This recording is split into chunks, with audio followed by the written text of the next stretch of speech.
teman-teman, kembali lagi bersama saya, Reska Sihaida, dengan NIM 18129135. Nah, pada kali ini kita bakalan membahas mengenai seminar.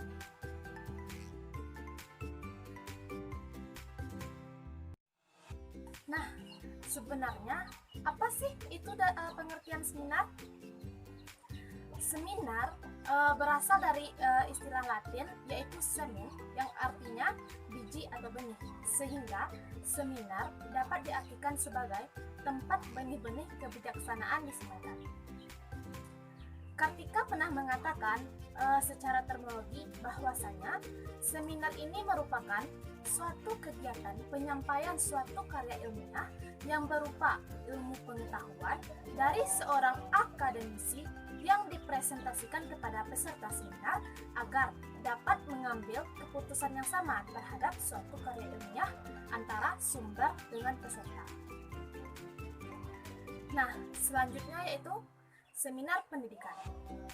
Seminar pendidikan berasal dari dua kata, yaitu seminar dan pendidikan. Seminar sendiri berarti bahwa suatu kegiatan ilmiah yang dilakukan oleh beberapa orang dalam suatu sidang yang berusaha membahas atau mengupas masalah-masalah atau hal-hal tertentu dalam rangka mencari jalan memecahkan atau mencari pedoman-pedoman pelaksanaannya. Sedangkan pendidikan berarti usaha sadar yang dilakukan oleh seorang pendidik untuk mengantarkan peserta didik menuju kedewasaan dalam hal berpikir, bersikap, dan berbuat. Nah, secara sederhana dapat kita pahami bahwasanya seminar pendidikan itu adalah cara menyajikan pokok masalah tertentu di bidang pendidikan dengan mengikutsertakan atau mempartisipasikan mahasiswa sebagai anggota dalam seminar di kelas atau di luar kelas. Nah, poin selanjutnya yaitu tujuan seminar. Tujuan dari seminar yaitu mendapatkan pengetahuan dan keterampilan di bidang yang menyangkut masalah-masalah pendidikan. Nah, Oni Suryaman mengatakan bahwasanya syarat untuk berjalannya sebuah seminar yaitu yang pertama adanya ruang seminar, yang kedua adanya peserta seminar, yang ketiga adanya moderator. Seorang moderator bertugas mengarahkan jalannya seminar. Peran dari moderator ini ada dua, yang pertama mengarahkan dan yang kedua memoderasi. Dalam mengarahkan, moderator berperan menjaga agar seminar tidak melenceng dari tema. Sedangkan dalam memoderasi, moderator berperan menjaga agar tidak ada satu orang atau satu ide pun yang mendominasi seminar sehingga seluruh tema seminar tidak tereksplorasi dengan baik. Nah, selanjutnya yang poin keempat yaitu penyaji. Penyaji adalah orang yang bertugas menyampaikan materi yang akan disampaikan pada seminar. Penyaji juga bertugas menjawab pertanyaan-pertanyaan yang diajukan dalam seminar.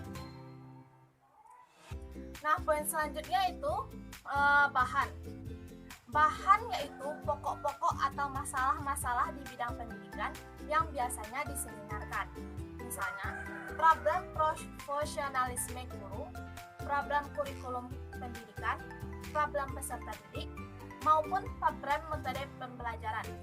Nah, bahan seminar pendidikan ini juga bisa berupa proposal skripsi yang sengaja ditugaskan kepada mahasiswa untuk kemudian diseminarkan dalam ataupun di luar kelas. Nah, selanjutnya pengarah. Dalam kegiatan seminar, biasanya dibutuhkan seorang pengarah yang memiliki fungsi sebagai orang yang dapat menengahkan pendapat antara peserta dan juga penyaji. Pengarah itu adalah ahli yang memiliki kompetensi pendidikan sehingga kegiatan seminar dapat dipecahkan dan juga diselesaikan oleh seorang pengarah sehingga tujuan dari seminar itu dapat terlaksana dengan baik. Pengarah ini dapat berbicara dan memberikan pendapat setelah selesai karya ilmiah disajikan dan juga dapat mengkritik dari karya ilmiah yang disajikan ini. Nah, selanjutnya yaitu notulen.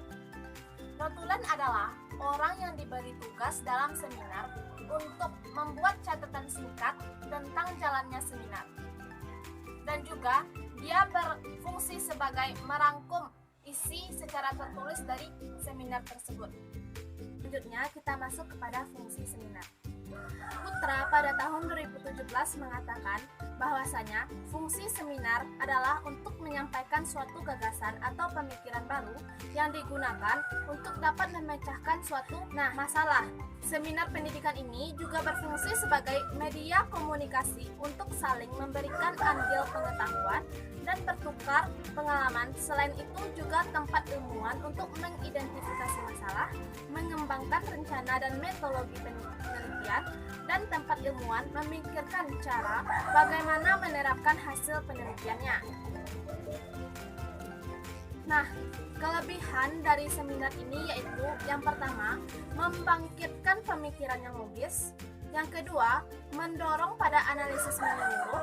Yang ketiga, prosedurnya dapat diterapkan untuk berbagai jenis problem. Yang keempat, membangkitkan tingkat konsentrasi yang tinggi pada diri peserta. Dan yang kelima yaitu meningkatkan keterampilan dalam mengenal problem. Sementara itu, kelemahan dari seminar yang pertama, persoalan kurang dipahami secara mendalam. Yang kedua, memerlukan para pembicara yang terampil. Yang ketiga, tidak efektif jika jumlah peserta terlalu besar. Selanjutnya, kita masuk kepada manfaat yang dapat diambil dari mata kuliah seminar pendidikan. Yang pertama yaitu pemahaman tentang problem pendidikan secara umum di Indonesia. Yang kedua, pemahaman tentang problem pendidikan Islam secara umum. Yang ketiga, pemahaman tentang spektrum problem pendidikan masa kini dan juga perspektif masa depan di Indonesia. Yang keempat, pemahaman tentang problem metode pengajaran dalam pendidikan. Yang kelima, pemahaman tentang teknik melakukan penelitian atau penyusunan karya ilmiah. Yang keenam, pemahaman tentang teknik penulisan proposal penelitian. Dan yang ketujuh, pemahaman tentang prosedur dan format penulisan penelitian atau karya ilmiah. Yang kedelapan, pemahaman tentang sistematika penulisan penelitian atau karya ilmiah. Yang kesembilan, pemahaman tentang teknik penulisan penelitian ataupun karya ilmiah. Yang ke-10, pemahaman tentang teknik pengetikan penelitian ataupun karya ilmiah. Yang ke-11, pemahaman tentang teknik penulisan laporan penelitian atau karya ilmiah. Dan yang ke-12 yaitu kesempatan untuk mempresentasikan atau menyeminarkan karya ilmiah ataupun proposal penelitian yang sudah disusun. Nah, sekian pembahasan kita kali ini. Jika ada salah, saya mohon maaf. Dan juga saya berpesan kepada teman-teman sekalian dalam masa pandemi ini tetap menjaga kesehatan kita. Dan jangan lupa memakai masker jika keluar rumah. Nah, sekian. Wassalamualaikum warahmatullahi wabarakatuh.